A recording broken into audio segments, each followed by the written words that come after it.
Hey guys, Willie here with W.T.F car reviews, and today we're reviewing the all-new 2025 BMW X1. And a big thanks to Furman BMW in Palm Harbor, Florida for helping make this review possible. I'll leave a link to your inventory below, and if you're looking for a new premium or performance car or SUV in the Palm Harbor or Clearwater area, I would definitely recommend checking these guys out. And for those of you guys who don't know, the X1 has been BMW's subcompact luxury crossover SUV since 2009. The third generation X1 that you see here was released last year, and for 2025, all X1s come standard with heated seats and 5G connectability, along with more available advanced safety features and a moonroof now available as a standalone option. All 2025 X1s feature a 2-liter turbocharged 4-cylinder engine, all-wheel drive mated to a 7-speed DCT. The 28i that you see here cranks out 241 horsepower, 295 pound-feet of torque, made it to an all-wheel drive system, as we mentioned, and 7-speed dual clutch. You can expect a 0 to 60 time in the low to mid 5-second range. With a base price around $41,000, you can also upgrade to the M35i for about an additional $9,500 and now cranks out 312 horsepower, still with a turbocharged 2-liter 4-cylinder engine, still cranking out 295 pound-feet of torque, but a 0 to 60 time at 4.7 seconds, with about a $52,000 base price for the M35i and $41,000 for the 28i that you see here. What else do we get for that money? Let's jump right in. So with this Cape York green metallic paint color, this thing really pops. The black contrast also helps, some aluminum in the corner, black LED headlamps, dual projector LEDs, LED daytime running lights with the black headlight housing, as you mentioned, a little bit of aluminum outside, aluminum contrasted grille area. We get a panel for our advanced safety features. We get full front parking sensors, no forward-facing camera on the base 28i trim. We get shutters for the grille up top. That's in front of the radiator and intercooler down below, both with active shutters. The wheel and tire setup, it's relatively base here on the 28i, although we do get all-wheel drive, so I wouldn't expect any type of wheel spin even if you hammer down on the throttle. The 18-inch rims wrapped in Bridgestone Turenza LS100 all-season tires. Dimensions are a square 225 55 R18s. The 225s with all-wheel drive shouldn't have any problem putting the power to the ground, and the 55 series sidewall should actually help the ride quality pretty well. We get side sensors too, helping us out with the parking sensors. No 360-degree camera standard on the X1. We get LED turn signals on the mirror, blind spot monitoring on the glass, smart access for the driver and the front passenger. We get aluminum trim surrounding the window trim, blacked out pillars, moonroof up top, shark fin style antenna, subtle aluminum contrast to the rocker panel side skirt area, all black trim for the wheel well area, leading out flushly for the bumper. The rear wheel and tire setup, same thing as up front, as you mentioned, a square 225 55 R18, funky electric-y styled rim design with the gray and silver contrast, but it works with this green metallic paint color quite well. Additional side sensor out rear, full LED taillights, turn signals, and reverse lights.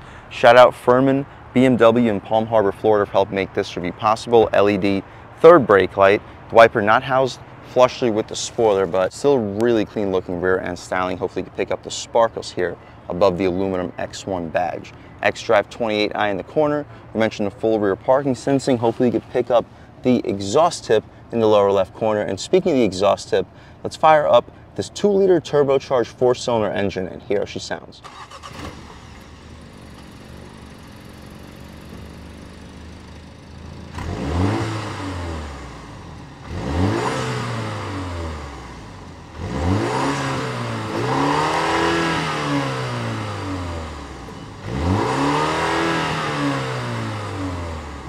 Alright guys, that was the sound of the 2-liter turbocharged 4-cylinder engine sold by BMW for the 2025 X1. And it sounds okay, cranking out a lot of power at 241 horsepower, 295 pound-feet of torque, made it to a 7-speed dual clutch transmission, sending the power to all 4 wheels. You can expect this 3,700 pound SUV to get to 60 in the mid 5-second range, making it a no-joke performer, especially for a $41,000 base price.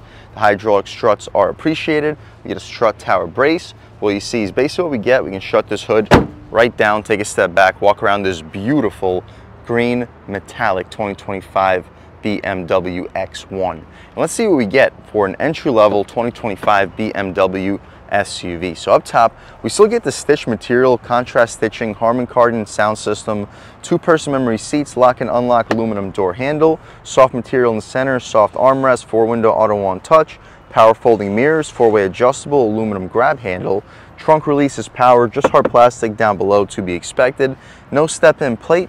The seats are leatherette with perforation in the center with a little bit of quilt material for it. They're comfortable seats, not the best bolstering, but for a $41,000 base price, what would you expect? They are power seats and standard heated seats for all 2025 BMW X1s. We're taking a step inside, foot on the brake, engine start stop, and everything fires right to life. But first thing we notice, this is a premium looking interior for the price point and performance of this thing. The steering wheel is thick, 10-2 bolstering, not just fat, 9-3 feels good.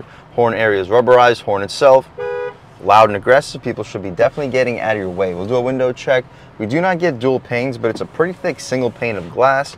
Stocks have a satisfying click, auto headlamps, no auto high beams, but we do get auto rain sensing wipers. That's appreciated. We get our cruise control adjustments on the left side. On the right side, we get our adjustments for the digital gauge display, volume and skip controls, voice commands. Speaking of the adjustments for the gauge display, these are our content adjustments. We can adjust between trip data, route preview, map, G-meter, and media and radio. My personal favorite would be the map, so we'll leave it there. We can also check out the overall layout. 3 different layouts. First one's cool, second one's cool, the third one, not the biggest fan of. I'll leave it in the first one for the purpose of this review. Hopefully you get a good idea of the 10.25-inch digital gauge display and 12.3-inch infotainment screen, which is a little bit smaller compared to most iDrive8 systems, but this SUV is also a little bit smaller compared to most other BMWs. Tilt and telescoping steering column, no carbon fiber, just piano black trim, auto headlamps, interior brightness. You can turn off the lights, hard plastic down below. Hopefully you get a good look at the pedals.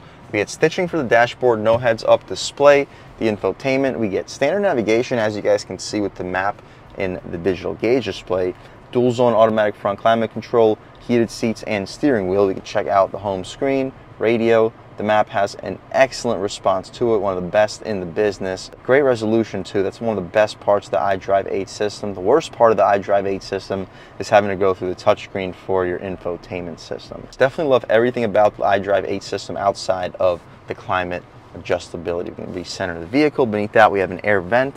Defrosters get a hard button, wireless phone charging pad, 2 cup holders. You'll fit 24-ounce bottles, USB-C ports, large opening here underneath the center console area. So although the console does not open, you do get a ton of space down beneath. You can press this button. We do get a small opening, but not enough to really fit anything other than pens or potentially business cards. The gear selector controlling the 7-speed DCT. We can check out the backup camera. High resolution, guidance lines and trajectory with 360 sensing, also with guidance lines and trajectory. We can check out our assistance view, panorama view, and our settings, but my personal favorite to look at all times just be the standard parking view. And throwing right back in the park right back here, we stay in our parking camera screen, so we have to press this back button to fully return. Electronic parking brake, as we just saw, we can turn off the parking sensors, hazards, volume and skip controls, driver assistance too. Our driver assistance include hill descent control, lane departure warning, drivetrain and chassis adjustments. Our My modes include personal, sport, and efficient. We'll start the review off in efficient, try out sport, and just see what the differences are. The glove box, we can check it out. It's hard plastic on the outside. It's damped, not lined felt, but large. For a small SUV, it's nice to have a spacious glove box like this. You'll fit 35, maybe 40 license plates, easily fit 2 pairs of shoes. Frameless auto-dimming rearview mirror, it's not digital. The interior light is touch sensitive and LED. We can open up this large panoramic moonroof. The shade opens up decently slowly, but it will eventually open up with no problem. As soon as it opens up, we will open up the glass. We don't get the suede Alcantara headliner, but definitely wouldn't be expected. The glass opens up quicker than the shade. See how far it goes out. Wow, well into the second row. See if it goes out any further. It does. Wow, huge opening here for a subcompact SUV. Poking our way out of here. Beautiful day today in Palm Harbor, Florida. Sunny and 76 degrees according to this 2025 X1. We'll shut the glass right up, leave the shade open so when we hop out back, you guys can see how much light is brought into the cabin. But that's about it though, guys, for the front seat at least of the 2025 BMW X1 Xdrive28i with a $41,000 base price $650 for the Cape York green metallic paint color. We have the oyster perforated veganza, however you want to pronounce it. It's included here for the base price. $19.50 for the convenience package, giving us the auto dimming rear view mirror, digital key, comfort access, keyless entry, the moonroof, and wireless charger.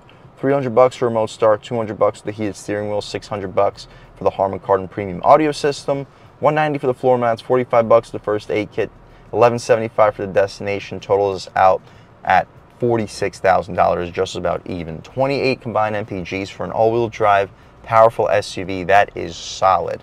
You can check out the rest of the standard features. Really good value for the money, in my opinion, at least for the most part. We'll see how much space we have in the second row, see if I can even fit back there before I say this is a great value. But I'm forgetting that the BMW cars require you to open the back door before closing the front, or it starts to lock. That was good timing right there. But up top we get hard plastic with rubberized graining to it. At this price point, I would expect at least an injection molded plastic material up top. You do get gushy soft material in the center. I kind of wish they flip-flop these materials. Gushy soft armrest, aluminum door handle, auto one touch window, 2 Harman Kardon speakers. Hard plastic, you'll fit a foot long with no problem, and a big gulp right in front of it. Second row seat space looks solid. I'm a little bit over 6 feet tall. The materials back here have pretty good bolstering to it. And again, a little bit over 6 feet tall, sitting behind my seat settings. With the shape of these seats, I still have about 3-4 inches of knee room. Headroom, even with the moonroof, with that cutout, I have about 2 inches. So I'm really comfortable in the second row of the BMW X1. This is noticeably more spacious than a first generation X3. I was saying in the most recent X3 videos that I've been reviewing that the new X3s are about the same size as the first generation X5, and this new generation X1 is about the same size as the first generation X3. We don't get mat pockets behind either of the front seats because of this cutout, giving us a little bit more space. Air vents, that's appreciated. USB-C ports. The armrest, pull this rope, decently soft veganza fake leather, and a ton of light brought into the cabin thanks to this massive panoramic moonroof. We get hooks for both of the grab handles out rear, touch sensitive LED lights. The grab handles are appreciated, and I like the aluminum speaker grills, making this interior look a lot more premium. We can hop out into the cargo space, see how much space is offered back there, and then take this 2025 BMW X1 Xdrive28i out for a drive. The trunk gives you a second so you can step out of the way and not get duped in the face. And the cargo space is large for a subcompact SUV. I'll leave a link right here. This is competitive with some of the larger, I'm not quite sure what car is making that noise. Sounds like a Corvette Z06, but the older one, C7, not C8. Anyway, this is competitive with a smaller compact SUV. It's impressive to see this much space in a subcompact. We can check out secret storage. We get our donut down there. You can fit some additional stuff outside of it. Good area for some bags so they're not flying around. Perfect spot for grocery bags.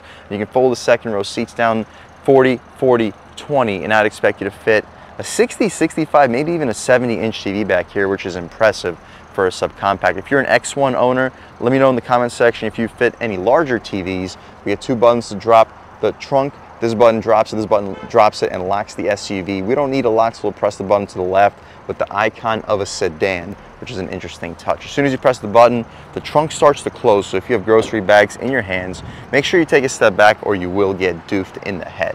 That's about it though, guys, for the inside and outside of the 2025 BMW X1 Xdrive28i. It is a beautiful SUV with this green metallic paint color, sub 50,000 bucks. I really don't know if you're gonna get a better luxury performance bargain with all-wheel drive out on the road today. And it's well under 50,000 bucks. We're barely sitting above 45 after destination. If you get a couple thousand bucks in discounts, I wouldn't be surprised if you can get this 47, 48 out the door or less. If you can get it at that price point, I don't know if you're gonna get a better bargain when it comes to luxury or performance. And speaking of performance, let's take this 2025 BMW X1 Xdrive28i out for a drive and see what it's got. All right, guys, now we're just about seeing everything we need to see with the inside and outside of the all-new 2025 BMW X1 Xdrive28i. Let's take it out for a drive and see what it's got. My first impressions, the brakes feel really good and responsive.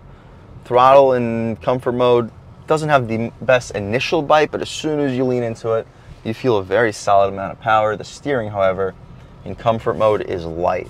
You don't feel just about anything. You get a pretty good response and direct feel to it, but really not a whole lot of it. The ride quality is good with the 55 series sidewalls. It definitely helps. Not quite as soft as the X7 we just reviewed with the air suspension, but it feels good. Throttle response is good, but you can definitely feel the dual clutch engage, which is probably my least favorite part of a dual clutch transmission. But to most people used to automatics, you may not even notice it. It runs over the little bumps, just like they don't even exist. Over the speed bump again. Yeah, it rides nice. Quiet too. This guy's flying in the Subaru. Turn signal stocks have a premium feel. And for a sub $50,000 base price, this really does feel very premium and luxurious. Efficient mode, pretty numb throttle. We'll take it immediately out of efficient mode. This is where you're going to get your 28 combined MPGs. It's not where you're going to be getting your super sporty feel. But sport mode, I also just noticed we don't have paddle shifters here. This might be the first BMW I have ever driven after like 2005 or 6 that doesn't have paddle shifters. But sport mode, offline on the gas, a little bit of lag, boost. Ooh, this thing can rip. Sounds pretty good in sport mode too. I wish we had paddles so we could rip it through the rev range, but we don't even have any type of manual shift adjustments here. Trying out a real world turning radius test. Super sharp on the gas, boost.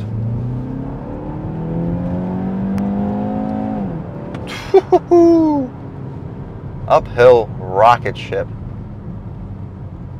I was not expecting this thing to feel this quick.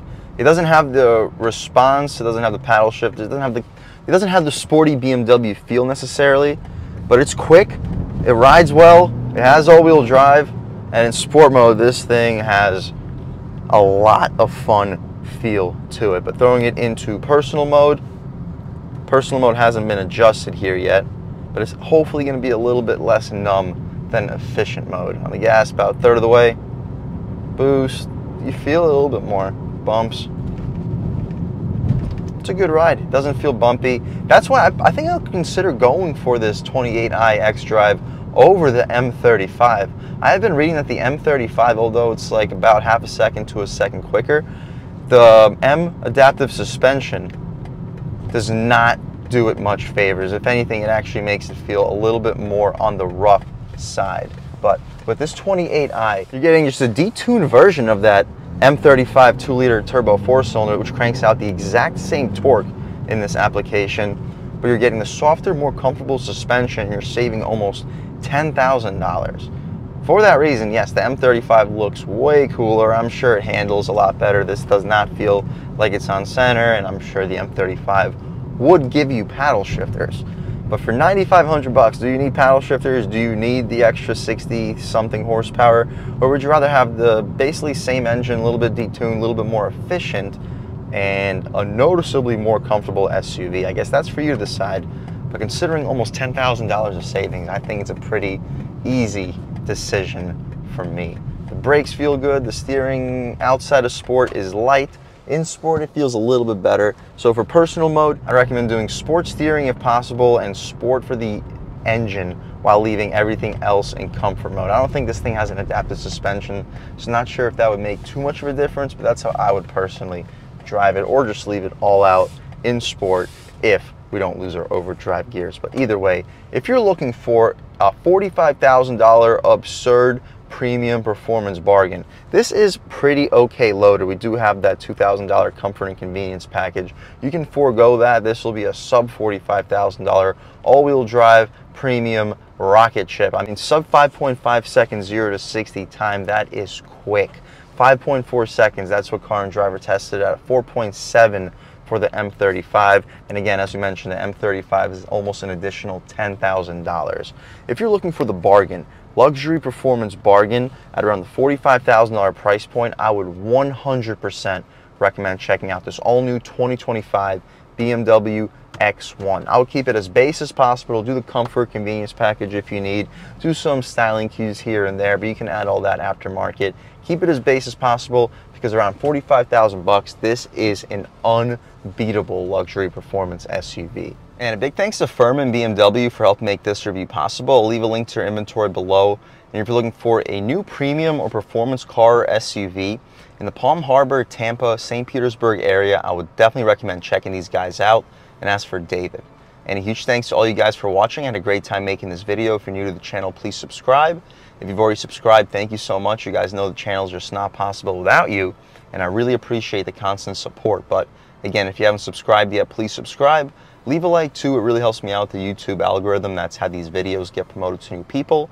Leave a comment, let me know what you like, let me know what you don't like. Leave a comment, let me know if there's any specific cars, SUVs, or trucks you want to see reviewed on this channel, and I'll definitely try getting those videos for you ASAP. But other than that, again, thank you guys so much for watching, and I hope all of you have a great day.